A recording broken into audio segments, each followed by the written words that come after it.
Hello everyone, how are you doing? This is MD Tech here with another quick tutorial. In today's tutorial, I'm going to show you guys how to turn off app notifications on your Samsung Android phone. So this should hopefully be a pretty straightforward process here, guys. And without further ado, let's go ahead and jump right into it. So all you have to do is swipe up on your home screen and select the setting gear button.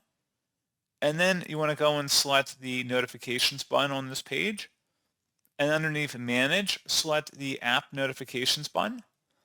And then any apps you want to disable notifications for, just click inside the oval one time to toggle it off, like you see on my screen, and that's all you have to do. So pretty straightforward process on that, guys. And as always, thank you for watching. I do hope that I was able to help you out, and I do look forward to catching you all in the next tutorial. Goodbye.